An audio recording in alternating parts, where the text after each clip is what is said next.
Alrighty, so welcome to Normalizing Men's Skincare. This is a presentation that we're really excited to bring you today to provide you some more information just on where the skincare industry is going and just to give you all some context into why we chose to do this. Um, we've just seen that throughout the years that men's skincare has been an emerging trend and it's yet to really break through to become mainstream for all men. And so what we wanted to do today is we are joined by Lachelle Yulee, a master esthetician. He's joining us from Beverly Hills, California. So it's a little bit early from him. So in a little bit, I'll let him introduce himself, but just some more background on the class, why we're doing it is we really see the role of the professional, of the esthetician, to providing the men in our lives, the education necessary to really make men's skincare and men's skin health a mainstream priority. So with that being said, please, Lachelle, introduce yourself. Sure. Hey everyone, how you guys doing this morning? Is it morning over there? It's still morning. We still got an Okay. hour All left. right. I'm well. I'm Lachelle Yulee. I am a master esthetician. I have been in this industry for over 28 years, and when I did the math, I could not believe I was that old. I started out as a makeup artist. I worked on counters all my life since I was about 17 years old. I worked for every luxury brand from Christian Dior to MAC to Guerlain, you name it. And I actually came into skin. Well, I learned skin on the counters and skincare on the counters, and my love for skincare grew as I was doing makeup over the years. And then fast forward to 2011, I began doing eyebrows. And then that's when I really, around 2012, is when I really got back into skin and started actually really working in the treatment rooms at the salon that I was working at the time. So I've been doing this for a very, very long time. And I've worked in many different I've had many different hats. So I've worked as a resident artist, I worked as a sales artist, I've been a manager, I've been a stock boy, I've helped companies sort of structure themselves in this business. So I've kind of wore so many different hats in the beauty business. It's something that I've loved since I was a little boy. So that Awesome. yeah. Well, thanks for being here, Lachelle. And just to give you all some context of how this class is going to work, we've done this course in the past, and midway through, we were just bombarded with so many questions of people interested of learning more about how to treat men, how to treat them in the treatment room. So what we're going to do is we're going to spend the first half an hour of Lachelle and I talking, just discussing of the concepts behind the mentality, the philosophy behind men's skincare, how it differs from women. That's going to be the first half an hour. And then for the next 15 minutes, Lachelle has provided us a video of walking through how to give a men's facial and a beard facial. I think you guys are going to love that, especially if you've never done one before, or if you have men clientele and you're interested in how to serve them.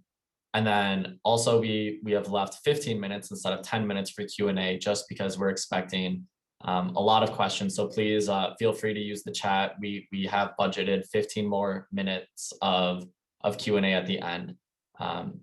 Alrighty, so with that being said, I just kind of want to start high level with you, Lachelle. When it comes to men's skincare, how is it, what's the philosophy when in the men you see? How are men different? And are there different types of men that come and see you? Yeah, they're very different types of men that come and see me. I'll speak to why that is later. But I found I have men who are married with children and um, who are just wanting to relax and just wanting to kind of come in and experience, and they're pretty open. First of all, any man that comes to see me for the most part is just a little bit inquisitive about this part of their self-care. Let me just say that. So I have those guys. I have men who are completely savvy about skincare, grooming products. And they're coming to me and we're having these sort of reciprocal conversations. And so they know about galvanic machines. They know about some of the treatments that we do in the room. And so those guys are really a lot of fun to work with because they are really open to doing the actual work that's entailed between the esthetician and client. And then I have my guys who are, they may start with me with eyebrows and maybe very resistant to anything skincare, right? And it becomes a conversation over time. And what happens is I kind of gradually guide them into this, um, into doing skincare, and I give them other reasons why it works for them. So I have so many different types of men that even fall between the cracks of those men. Yeah. And then for those ones that, are on the fence of, they're a little inquisitive, but a little hesitant to get into skincare and to get into a proper routine. What's the language that you're using? How are you presenting them with the benefits? Well, I know we're going to talk about this a little later, but I want everyone to really be mindful here, because this is what I do. At the baseline, I just listen to what it is, the resistance, right? If there's an inquisitiveness, if there's an openness there, I always listen to what is the resistance, and I address that resistance first. So the dialogue changes on the particular client, the particular person. I never rehearse anything with these guys. I'm just very honest. And with someone that resistant, I'm just very slow with them. So, for instance, if I get someone here who's doing brows with me, and he's already been doing brows with me for a while, I may do a little bit of a let me throw a little toner and moisturizer on you before you go out to dinner. Okay. Or if I address, or if I see something right away, I'll dress it, say a little bit of a breakout, or even if I just need to take a quick 15% ml Mandelic, which is kind of fast, and I'll just kind of quickly exfoliate them just so they can see a difference. Some men I really have to sit down and have a conversation with. So everything is very situational with men. And what I just normally do, and what normally is they're not getting, is just be hearing them, just hearing them, not trying to be a professional, not trying to listen to respond, you know. And I'll ask them questions. Well, why are you resistant here? What's the mindset behind you not wanting to continue? And then normally you'll start getting things like, oh, it's just one more thing for me to do. And so those little things start to come out, and then I start to address those things. So Yeah. that's a question. No, that's super important there of, listening of, as a professional, I think a lot of times we've got the answers ready, but just to sit back and listen and go deeper. One practice that I always like to do is get to it's called the 5 why practice of, if someone's responding, the only response that you have to them is why, and then they'll answer that. And if you ask why 5 times in a row, you'll get to the root of what's actually going on. Mm-hmm. And so I guess that might be a good transition of, what is the root of, the philosophy behind men's skincare and how it's different than, the way women look at taking care of their skin. Well, women are more revered in beauty care, right? I mean, the marketing speaks for it, and it's been speaking for it since the beginning of time. But let's go back to the beginning of time, and I've said this to you before. Uh, Self-care, beauty treatments, grooming treatments was a social status symbol that men used to use starting at the beginning of time, right? But somewhere, I would say, even in the 40s, men were doing this. They were going to the barbershop, they were getting their manicures, they were getting their facials, because it was seen as pride in self, great self-image. Then we got away from that somewhere, I would say in the 60s. I started to do my research. And all of a sudden, taking care of oneself speaks to a certain vulnerability that men should not have. And this ultra masculine, ultra invincible man came, and somewhere being invincible as a man means that you should not care about anything you look like, because or anything inside of you. Okay. And so that has played a huge part, because women are, facials. I know you have more than facialists up here, but getting facials are seen as pampering and light and pretty. So it played a lot into the marketing, I have to say, over the years.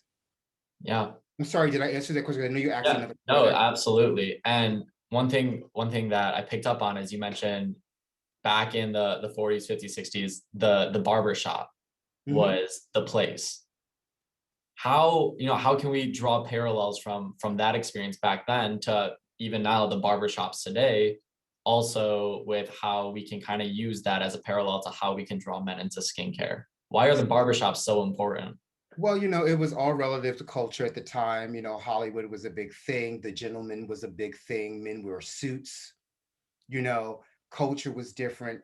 Times were just different, and so there was a certain respect and certain etiquette that we all carried. And so to sort of maintain that etiquette, your self-image was very important, right? But I think how we can translate that into now is that never really changes. But if you start to layer on the fact that self-care, how you feel, how you look, at how you feel and how you look, we correlate the two. That's the component that was kind of missing back in the day, but many men did it because it was a thing to do. Now it's men are like, our lifestyles are different, where we don't need to wear suits every day and have to put up a certain front every day, because men wear suits just casually. But now it's about wellness, it's about well-being, it's about connectedness with self, it's about taking care of yourself and building that sort of routine to sort of address yourself. And that's what we have gotten away from. And so that is how I approach my whole business with men. I just speak to them in plain truths about what this is to take care of yourself and the layers of it. Yeah.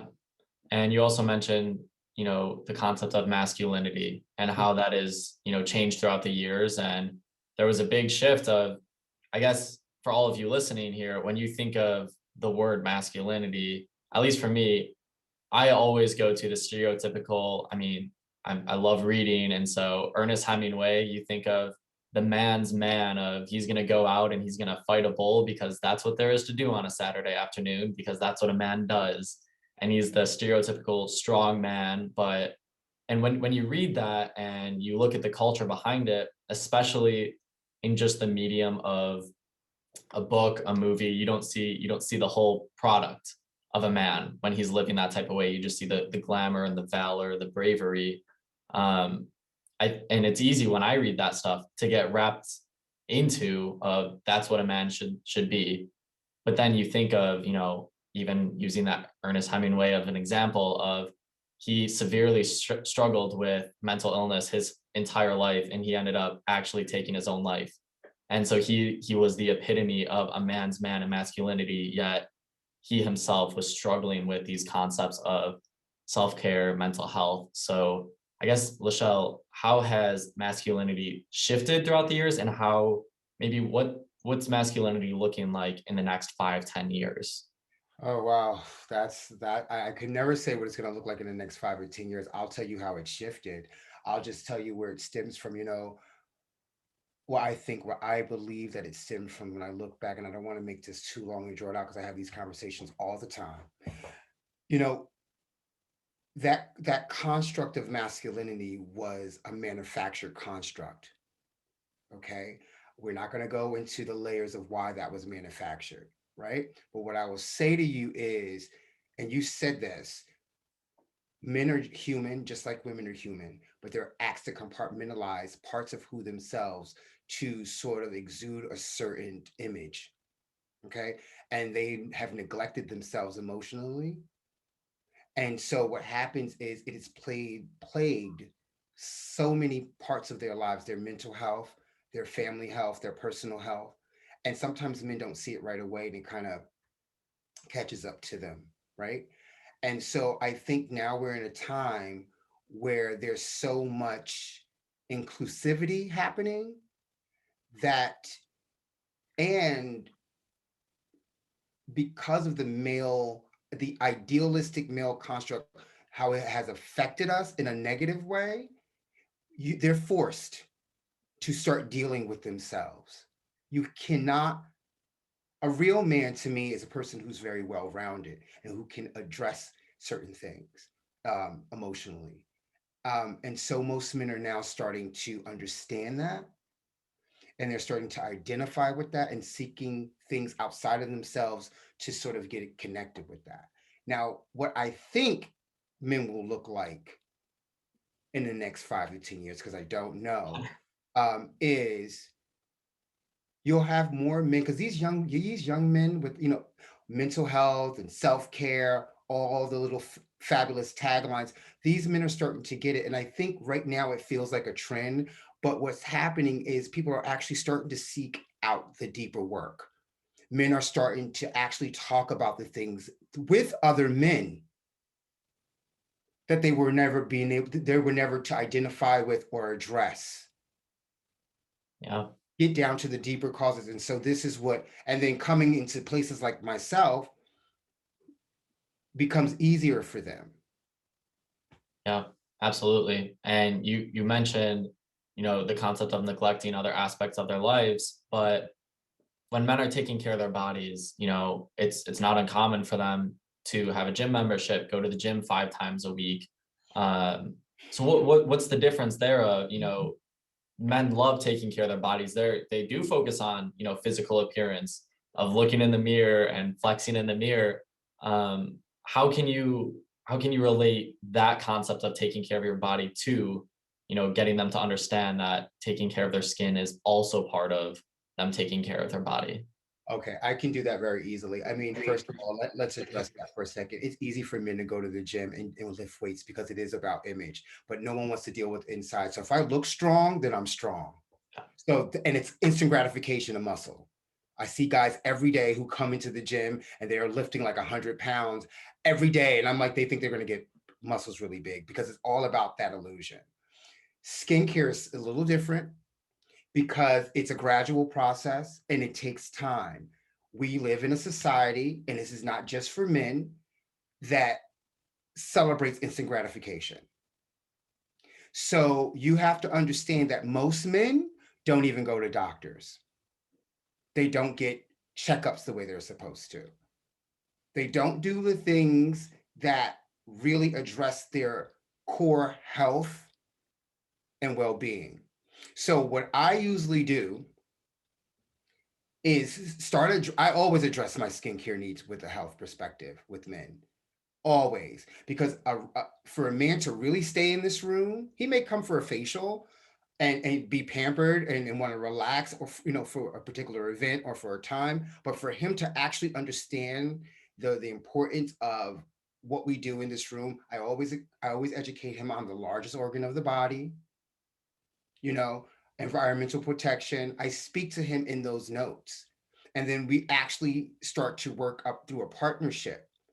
And so I get to ask him to start documenting, or just taking a look at the gradual process of how he feels, how he looks, how healthy his skin is, and always about prevention.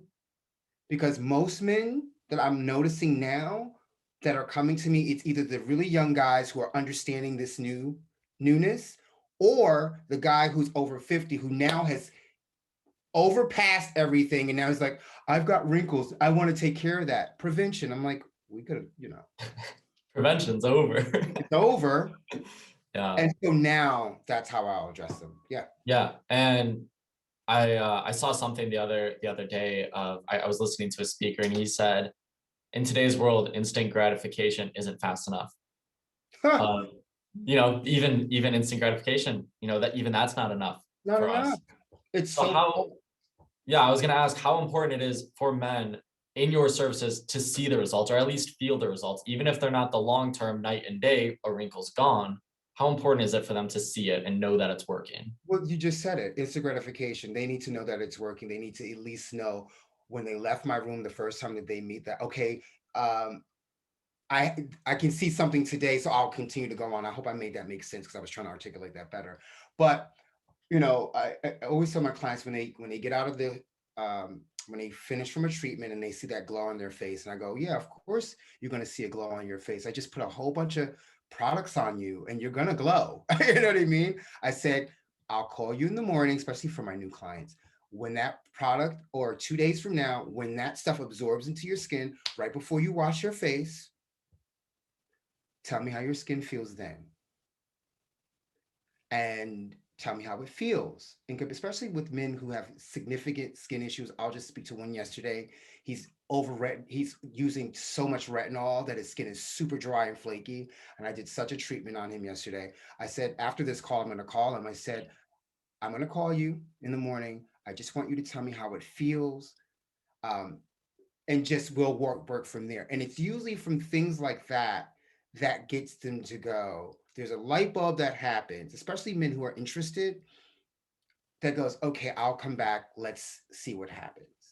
Yeah. It's about, so I hope I answered the question, because it's kind of hard as one person to kind of fight against the tides of culture selling fast, fast, fast. You may understand it intellectually, but emotionally, you still want fast, fast, fast. So I have to slow you down and just get to the facts. Okay, wake up, call me in the morning. How does your skin feel? You Yeah. see that? Yes, let's go.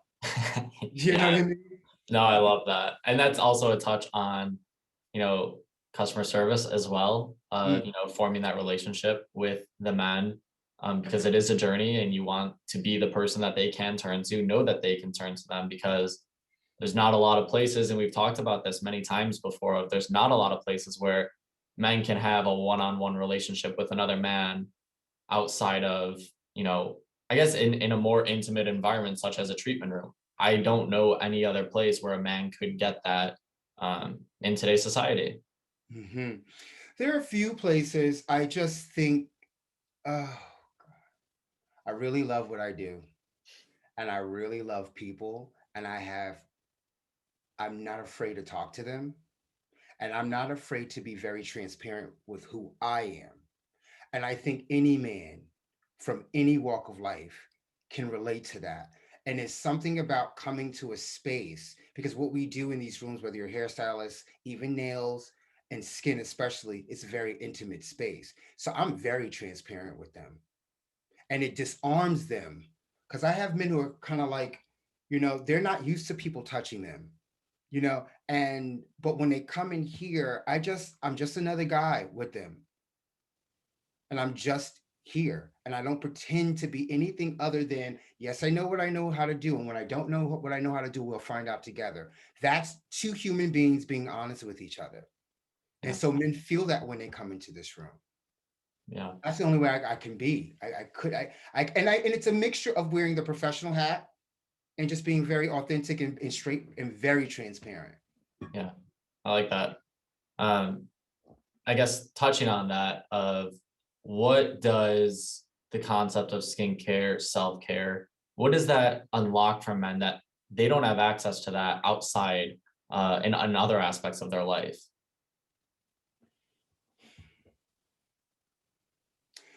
Meaning, how is it introduced, or how does Yeah, that? of how is it an opportunity to, yeah, go Well, ahead. this, like I told you, most men don't even go to the doctors, right? So when they start coming in here, and especially if they start seeing me after a while, and we have built a relationship, I'm educating them. They're doing the home care at home. They're starting to see a difference, right? What happens is instinctively and gradually, they are building their own connective with themselves. Because what we do as estheticians, we give them home care to create a routine are actionable steps that puts them in touch with them on a daily basis in a way that they don't do, right?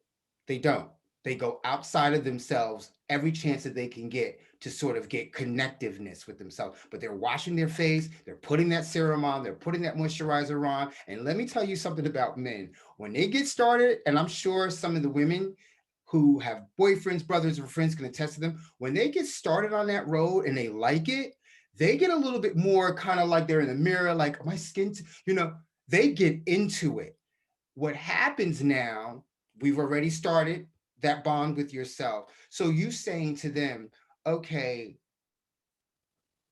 you know, a wife or mom or whatever can say, now, you started down that road, going to a doctor, going to, doing meditation, other wellness practices becomes a little easier because they're starting to understand that it's starting to feed the soul. It's not about the skincare itself. Yes, it does help, but they go, oh, this does feel good. Not it feels good.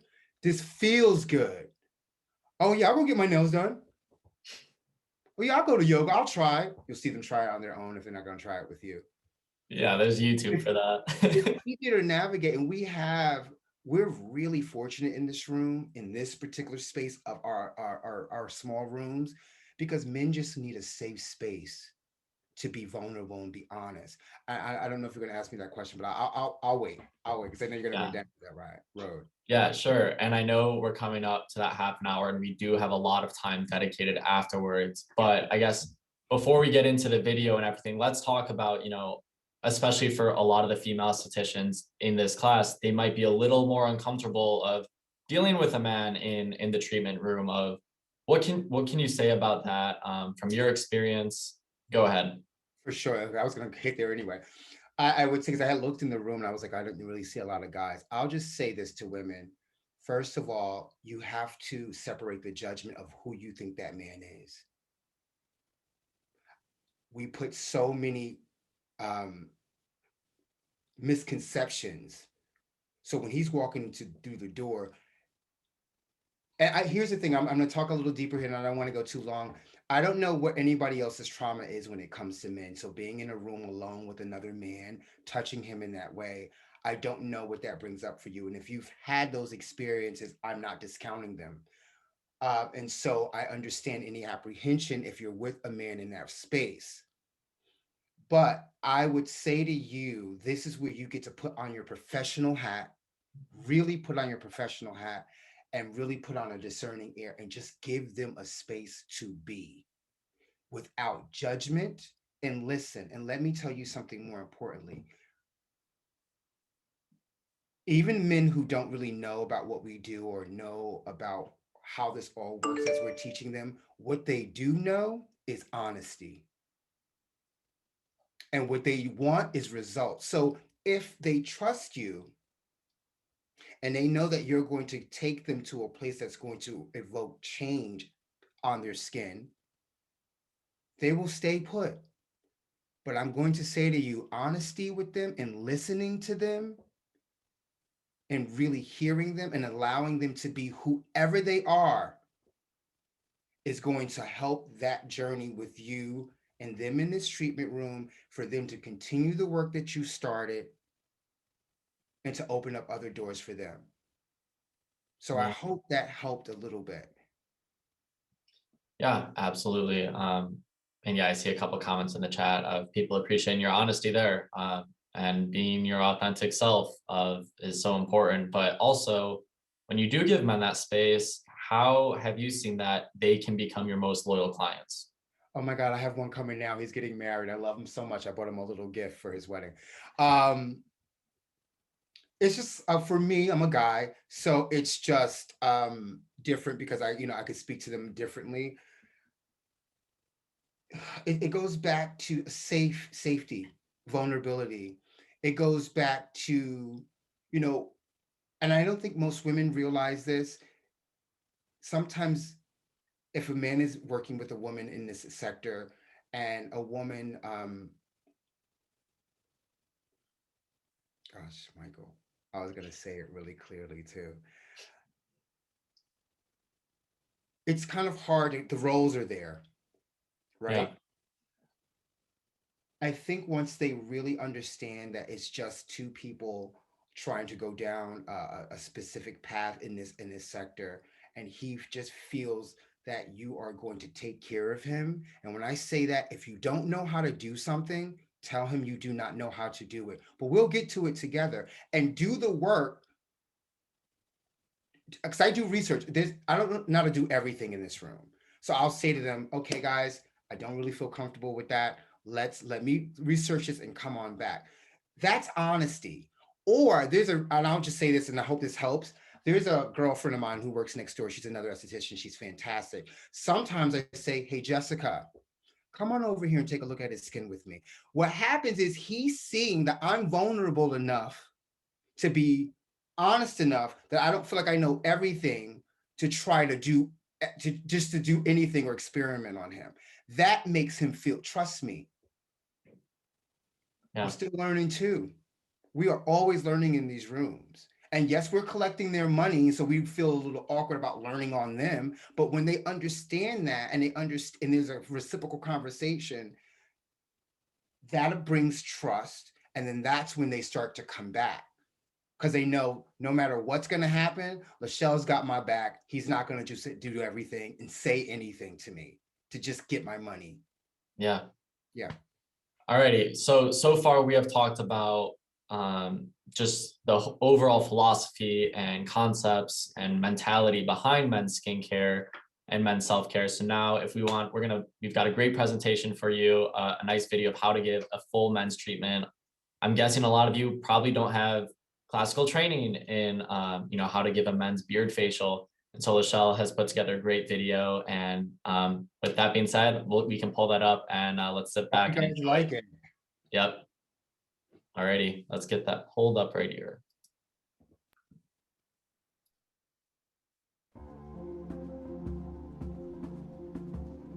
Hi, I'm Lachelle Yulee, Master Esthetician, and today I will be performing a men's facial and beard facial today. So let's get started. So my first step is going to be a deep cleanse using a cleanser, water-based cleanser with hydrogen peroxide that also exfoliates the skin.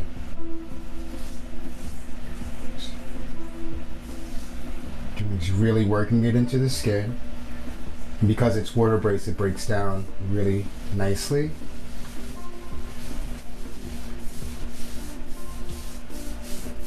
You want to then take your fingertips and really penetrate underneath the hair into that skin and really bring intentional touch to the client.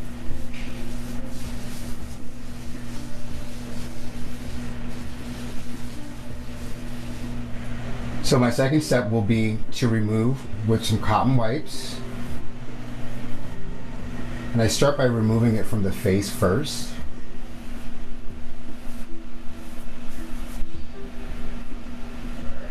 Still bringing intentional touch to the face because you still want to treat this as a massage for the client.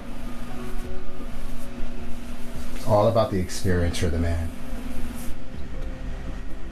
Third step is you want to remove the cleanser from the beard, but what I like to do is actually use a warm towel.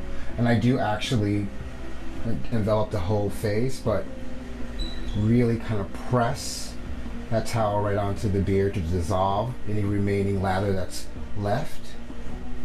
And it just feels nice to the client. And kind of work downwards the way the hair grows.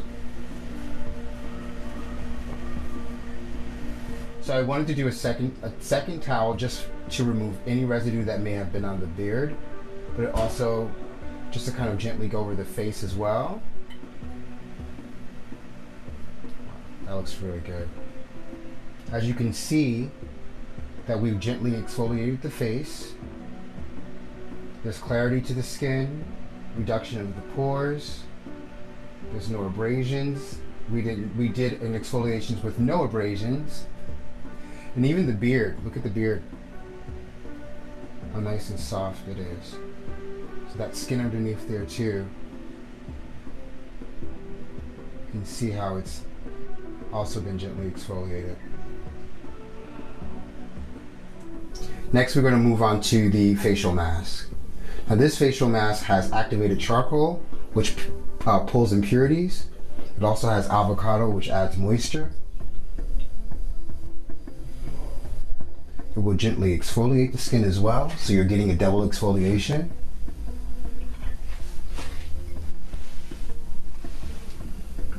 And what I'm going to do first is apply it to the face first, and then we're going to move on to the beard.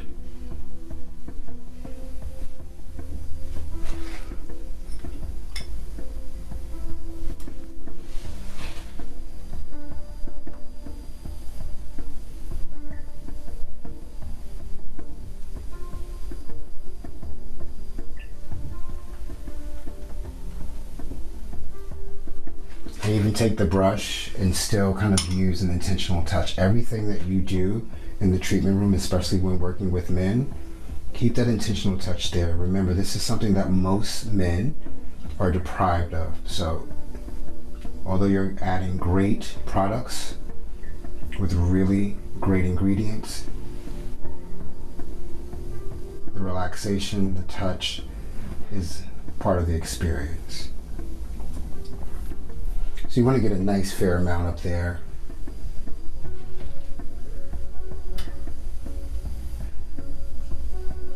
You sometimes take it right underneath the eye area because of the avocado oil in this particular mask.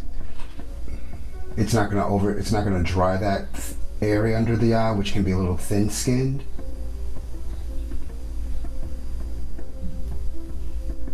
And the under eye area can be an issue area for most men, so I really address that.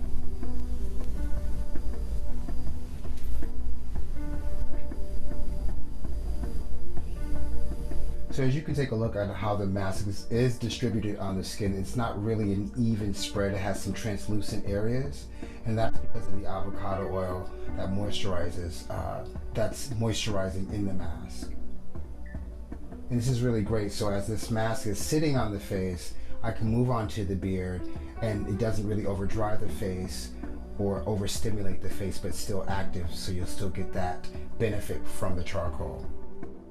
So after adding the mask onto the face, you want to now bring it into the beard. And I like personally using my hands. I think it's just, once again, bringing that intentional touch into the treatment, but it makes it easier for you to penetrate the product underneath the hair.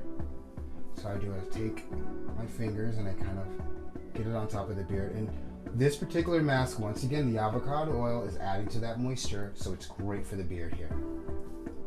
You want to really take your fingertips nicely. Don't forget this area here. Most men get really dry in this area here under the lip. Bring a little massage into it. Feels nice to the client, but you're also getting that skin underneath.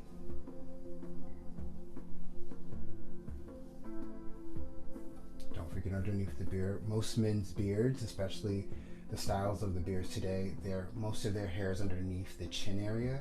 So you will really have to really work your fingertips underneath that skin there. And don't forget about the neck area where they shave, and around the perimeter of the beard.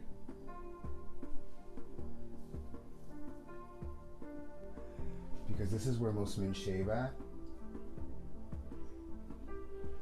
It's along their beard, and we don't want to miss this area at all. And just get a nice reasonable amount, the same as if you would do on the face.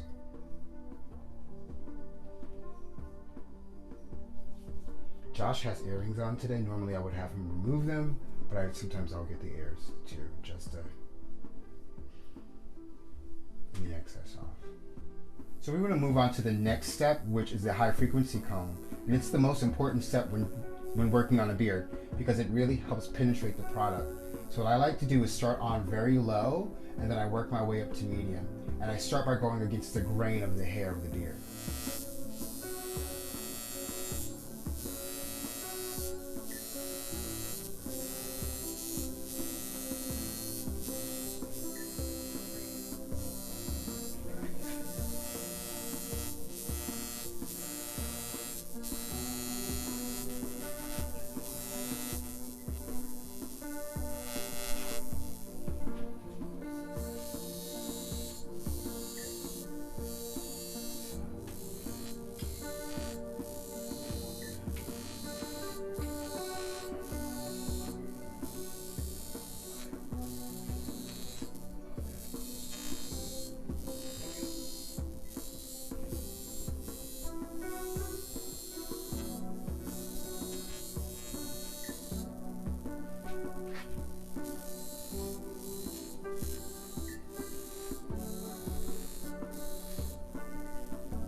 So the next step is we're just going to remove the mask.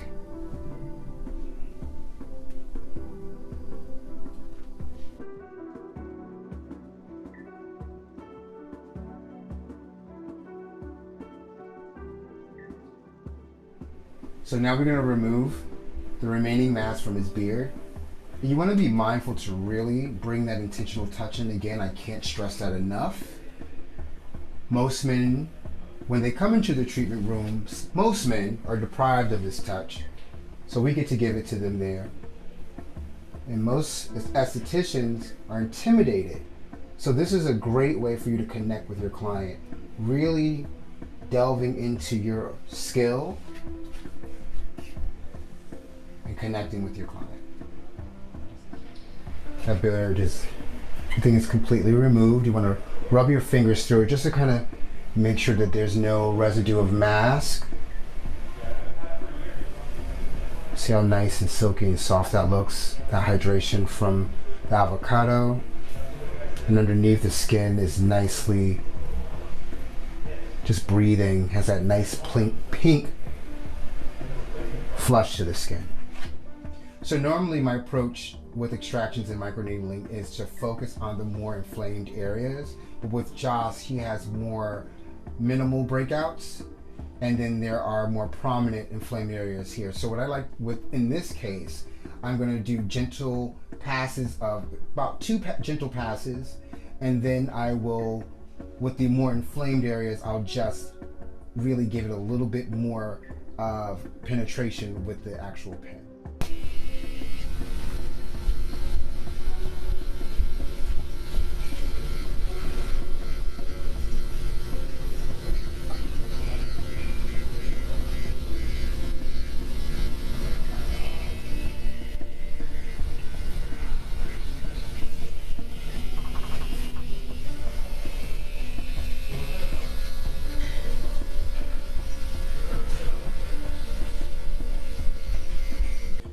So next we're going to move through the neck area and the beard area, and here we have some real points of interest. There has been some shaving, so we now have some razor bump issues and some razor burn issues actually, you can see from the inflamed skin. So we're still going to keep the microneedling at a 0.25, very low. We're going to move gently through this area, and we're going to add some hyaluronic acid to soothe and calm this area.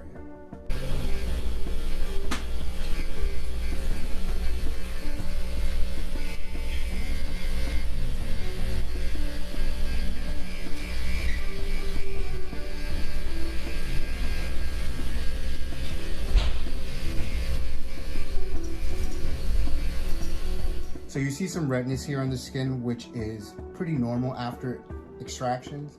So what I'm going to do now is take oxygen and infuse an herbal blend of chamomile and aloe mist onto the skin, which will calm the skin down.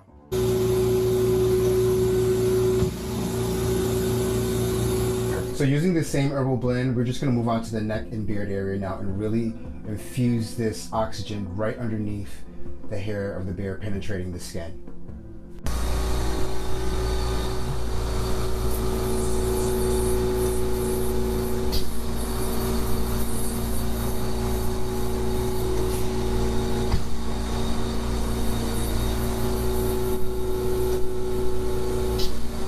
So our next step is to replenish moisture into the skin using a highly refined oil and an anti-aging serum.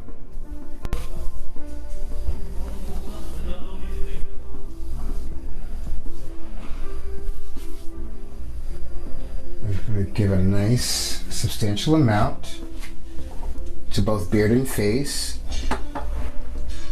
So we're going to move on to the neck area.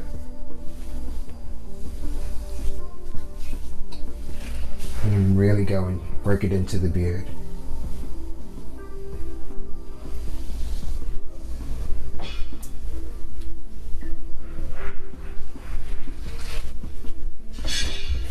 So I like to add a little extra of the oil to the beard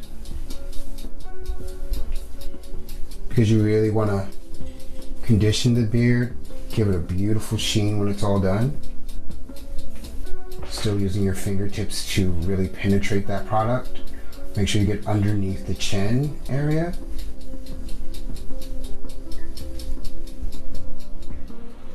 So our final step is to add plastic wrap to the skin. I like to do 2 sheets, 1 for each side.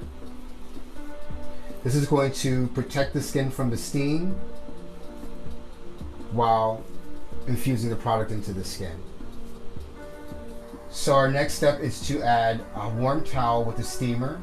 This is going to produce blood flow, product penetration, as well as healing to the skin. Then you leave this on for about under 2 minutes. Just going to remove this.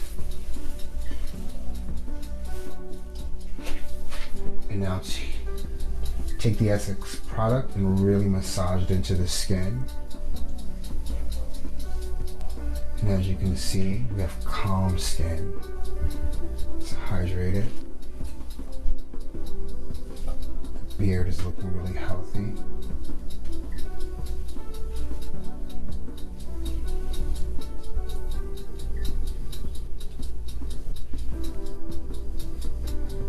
So now, as you can see, there are many procedures that we can do here in the treatment room that not only brings comfort, but also results to men's skin health.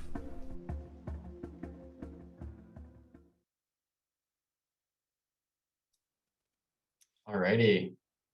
Well, Lachelle, that was fantastic. Can never watch that enough times. Yeah, I'm watching it like, wow, I can't wait to. Be nice if I can give that treatment to myself. Yeah, absolutely. So we do have a couple questions here, and like I said, we've got 12 minutes left. So continue asking questions in the chat. I did see a couple of things about the plastic wrap, and that's something that Gina actually introduced to you, Lachelle. Mhm. And I believe later we're going to go through a treatment as well to where we explain more about the plastic wrap, but that is I'm you know obsessed. yeah. I've used it. Gina introduced it to me, and it was the best idea. And I've used it in so many different ways in the treatment room with guys. It's a really it's really a cool technique to have in Yeah, your tool belt. a little bit of an esthetician hack for you right there. Oh yeah, I loved it, and they love it too. Yep. Alrighty, so we've got 11 minutes. We're going to try to get to as many questions as possible, but going back, we did have a couple questions early on in the presentation. And one was, I see a lot of men where they see skin care as feminine, and I struggle making it not a feminine thing, but they're still a little bit stubborn. Any advice on approaching that mindset? Well, oh wow, I love that you said approaching, because you know the thing is not trying to change who they are or make them wrong. What you do now is double down on the education of the benefits of taking care of your skin as the largest organ of your body. Everything shows up on your skin, from health to lifestyle to diet. Okay. And what you can do in the treatment room to help bring reduction, calmness, comfort, and vitality to the skin.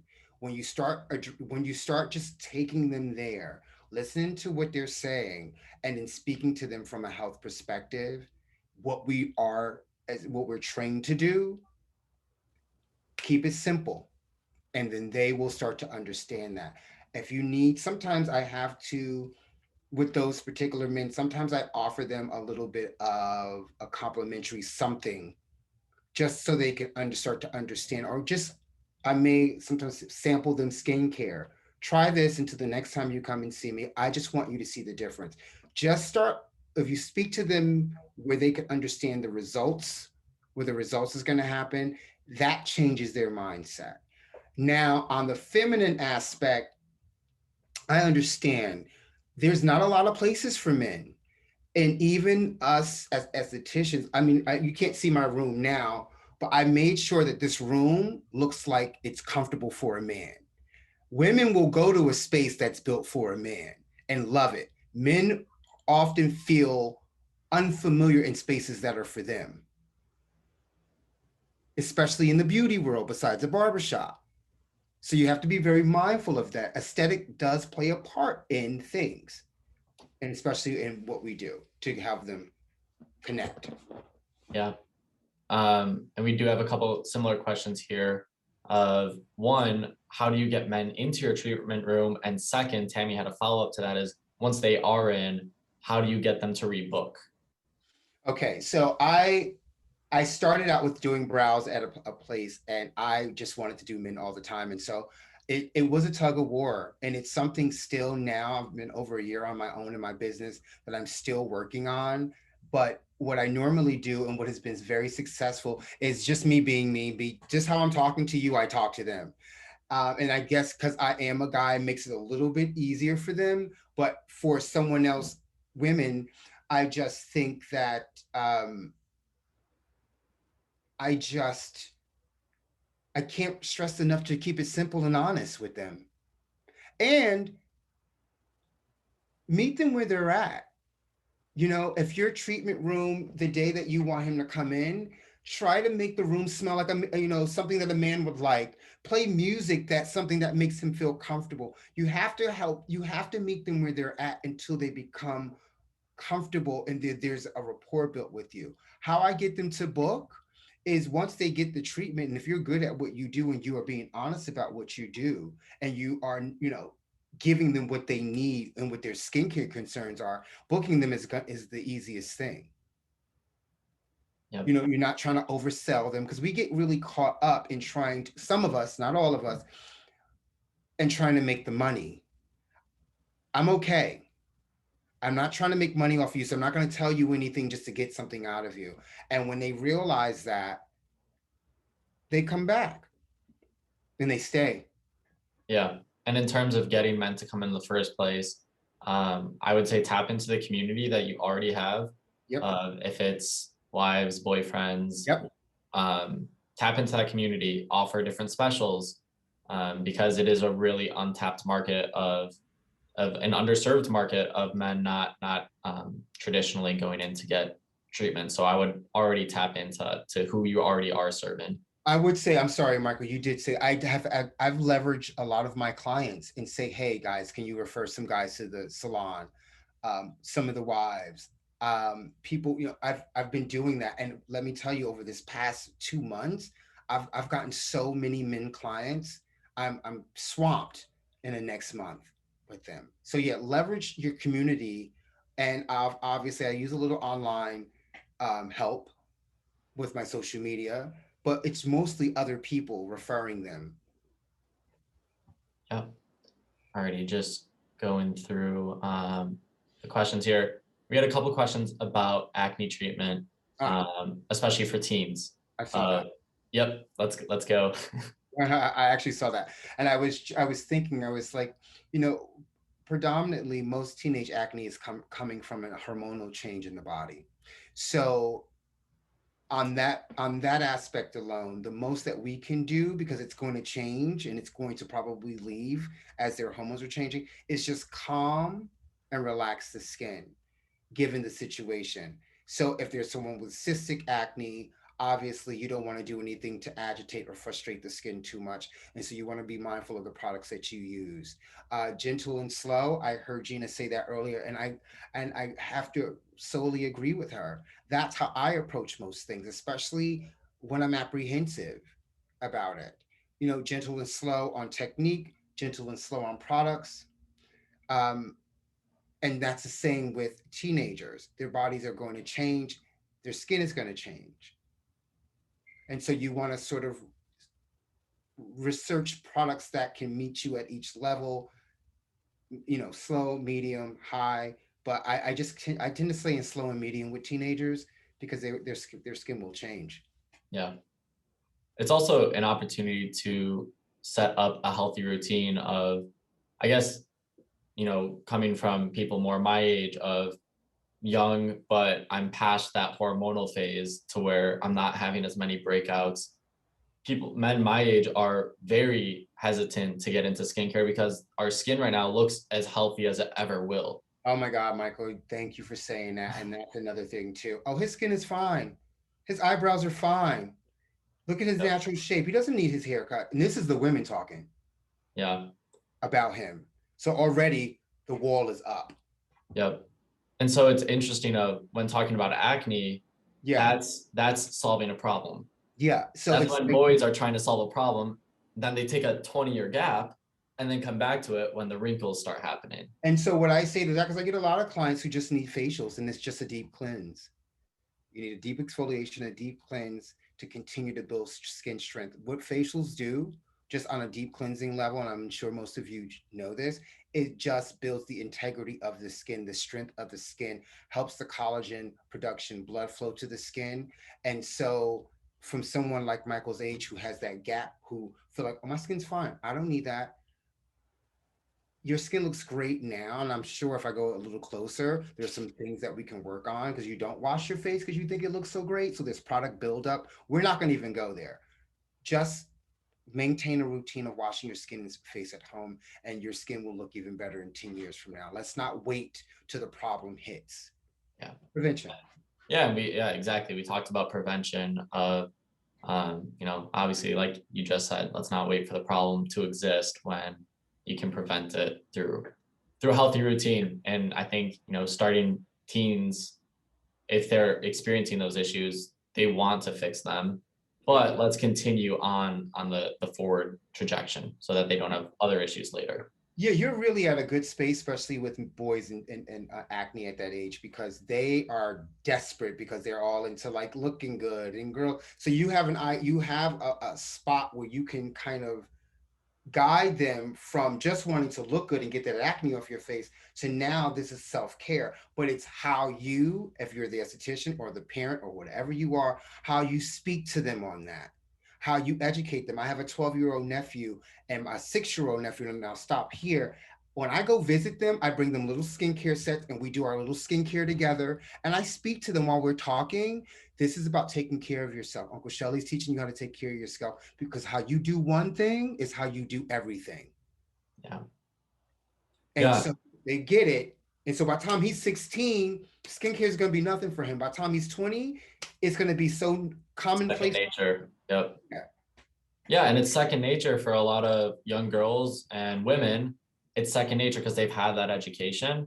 And for me, it was second nature. I feel like I had a skincare routine since I was 8 years old, but that was just because of how I was raised and grown up in the skincare industry. But I recognize that's not the reality for a lot of men. And it's our job as the professional and esthetician to provide that education because they're not getting it elsewhere in their lives. Well, you know what? It goes back to even something a little bit more, Michael. The reason why you were raised that way is because your mother spoke to you about the health of skincare. She didn't market it to you as male and feminine.